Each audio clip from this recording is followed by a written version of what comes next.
আসসালামু আলাইকুম everyone, welcome করছি আমার নতুন আরও একটি ভিডিও দেখার জন্য। আশা করছি সবাই ভালো আছেন। আজকে আপনাদেরকে তৈরি করে দেখাবো ডিমের চপ। এই রমজানে আপনারা ইফতারের আইটেমে এই ডিমের চপ রাখতে পারেন। আর ডিমের চপ তৈরি করতেও অনেকেরই অনেক ধরনের সমস্যা হয়ে থাকে। সেই সকল সমস্যার সমাধান নিয়ে আমার আজকের এই রেসিপি। আশা করছি ভালো লাগবে। ভালো লাগলে আমার চ্যানেলটি সাবস্ক্রাইব করে রাখবেন। আর যারা ফেসবুক থেকে দেখছেন আমার পেজটিকে ফলো দিবেন। তাহলে চলুন আর কথা না বাড়ি ভিডিওটি শুরু করি।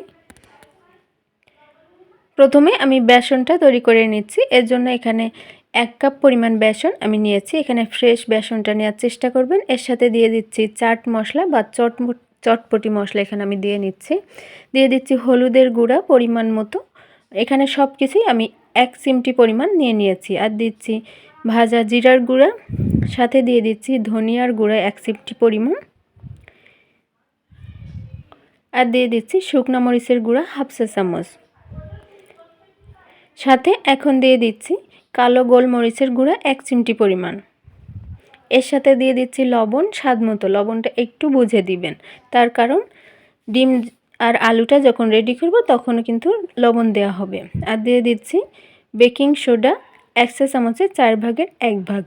আর খুব সুন্দর কালার আসার জন্য এখানে দিয়ে দিচ্ছি 1 চিমটি পরিমাণ জর্দার রং। এখানে আপনাদের ঘরে না থাকলে এটা স্কিপ করতে পারেন, তবে বাজারের মতো কালার আনতে হলে জর্দার রংটা দিলেই আপনারা পারফেক্টভাবে বাজারের যে ডিমের চপের যে কালার সেটি আপনারা পাবেন।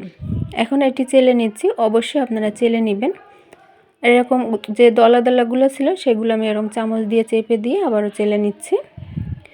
মিক্সারটা রেডি হয়ে গিয়েছে। এখন এখানে আমি একটা হ্যান্ড উইক্স দিয়ে খুব ভালোভাবে আবারও মিশিয়ে নিচ্ছি। নিয়ে এখানে একবারে রুম টেম্পারেচারে থাকা পানি দিয়ে আমি এই ব্যাটারটি তৈরি করে নিচ্ছি। আপনারা যদি পারেন তবে ফ্রিজের ঠান্ডা পানি দিয়ে এই কাজটি করে নিতে পারবেন। এই ব্যাটারটা আপনারা খুব ভালোভাবে ফেটিয়ে নেবেন। ব্যাটারটা পারফেক্টভাবে ফেটানো হলেই কিন্তু আপনাদের চপের উপরটা মুচমুচে হবে আর অনেক বেশি ক্রিস্পি হবে, আর মুচমুচে ভাবটাও অনেকক্ষণ স্থায়ী হবে। এই ব্যাটারটা পারফেক্টভাবে হয়েছে কিনা তার একটি বোঝার কৌশল আছে, সেটি আপনাদেরকে এখন দেখিয়ে দিচ্ছি। এভাবে করে একটি পানিতে ছেড়ে দিবেন, দেখবেন উপর থেকে দেওয়ার সাথে সাথে এটি ভেসে উঠবে, তাহলেই বুঝবেন ব্যাটারটা পারফেক্টভাবে হয়েছে। এখন এটি এক সাইডে রেখে দেওয়ার পরে এখানে আমি আলুটি রেডি করে নিতে চলে এসেছি। এখানে আমি সিদ্ধ করে নিয়েছি বড় সাইজের একটি আলু। এরকম ছোট করে নিয়ে এখন একটি ম্যাশার দিয়ে আমি এভাবে ম্যাশ করে নিচ্ছি। আপনারা হাত দিয়েও এই কাজটি করে নিতে পারবেন।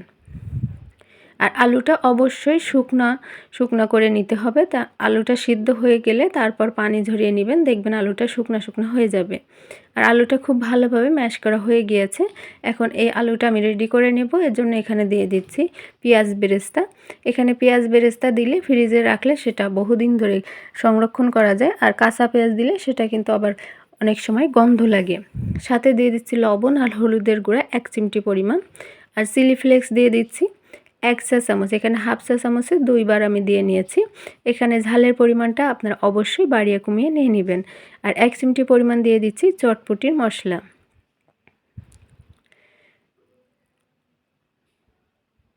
এর সাথে এখন ধনিয়ার গুঁড়া আর জিরার গুঁড়া দিয়ে দিয়েছি 1 চিমটি পরিমাণ।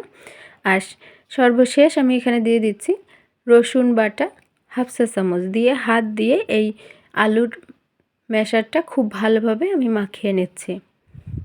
আর এর সাথে এখন দিয়ে দিচ্ছি সরিষার তেল অল্প একটু পরিমাণে, দিয়ে খুব ভালোভাবে এই আলুটা খুব ভালোভাবে মাখিয়ে নিতে হবে। এতে করে এর গায়ে একটু আঠা আঠা হবে আর অনেক বেশি মসৃণ হবে।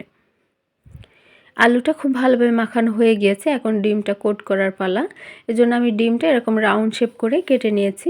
একটি ডিম 4 ভাগ করে কেটে নিয়েছি এরকম গোল গোল করে। এখন এই আলুটা আর ডিমটা রেডি করে নিচ্ছি। এভাবে আপনারা যেভাবে স্ক্রিনে দেখতে পাচ্ছেন, প্রথমে আলুটা এরকম পাতলা করে নেওয়ার পরে এখানে ডিম বসিয়ে দিয়ে চারি সাইড থেকে আলুর ডোটা উঠিয়ে নিয়ে এভাবে করে ডিমটা কোট করে নিয়েছি। আপনারা এইভাবে ডিমগুলো কোট করে নিয়ে ডিপ ফ্রিজে রেখে শক্ত হয়ে গেলে কোনো এয়ারটাইট কন্টেইনারে রেখে এটি সংরক্ষণ করতে পারবেন প্রায় 1 থেকে 2 মাস পর্যন্ত। আর বের করে শুধু বেসনের ব্যাটারের ভেতরে দিয়েই আপনারা ভেজে পরিবেশন করতে পারবেন।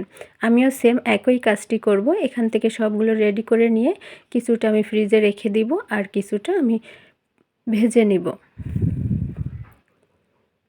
আপনাদের সুবিধার্থে এখানে 2টি আমি করে দেখিয়েছি, আপনারা এভাবে করেই করে নিতে পারবেন। আমি এখানে রাউন্ড শেপ করে নিয়েছি, আপনারা চাইলে ডিমটা লম্বা শেপ করে কেটে একইভাবে এই কোটিংয়ের কাজটি করে নিতে পারেন। এভাবে করে সবগুলো তৈরি করে নিয়েছি। এখন এগুলো আমি ডিপ ফ্রিজে রেখে সংরক্ষণ করব। শক্ত হয়ে গেলে এটি এয়ারটাইট কন্টেনারে রেখে দিব। এখন চলে এসেছি কিছুটা ভাজার জন্য। চুলায় তেল দিয়ে দিয়েছি, তেলটা পরিমাণ মতো গরম করে নিতে হবে। একবারে হাই হিটে দিয়ে 10 মিনিট এটি গরম করে নেওয়ার পরে আপনারা এই ডিমের যে চপ সেটি ভেজে নেবেন। আর কিভাবে আমি বেসনের সাথে কোট করে নিয়েছি সেটা অবশ্যই আপনারা দেখতে পাচ্ছেন। কাঁটা চামচ দিয়ে করে নেবেন, তাহলে সব সাইডে অনেক বেশি সমান হবে। আমি যেভাবে করে নিয়েছি আর দেখতে পাচ্ছেন ভাজার সময় এটি সব সাইডে সমান হয়ে গিয়েছে। আর এভাবে উল্টিয়ে পাল্টিয়ে খুব সুন্দর কালার করে আমি এটি ভেজে উঠিয়ে নিব। তো ভিউয়ার্স, আশা করছি আমার আজকের এই ভিডিও আপনাদের কাছে ভালো লেগেছে আর আপনাদের অনেক কাজে আসবে। ভালো লাগলে আমার চ্যানেলটি সাবস্ক্রাইব করে রাখবেন। আর যারা ফেসবুক থেকে দেখছেন আমার পেজটিকে ফলো দিবেন। আজকে এই পর্যন্তই। সবাই ভালো থাকেন, সুস্থ থাকেন। আল্লাহ হাফেজ।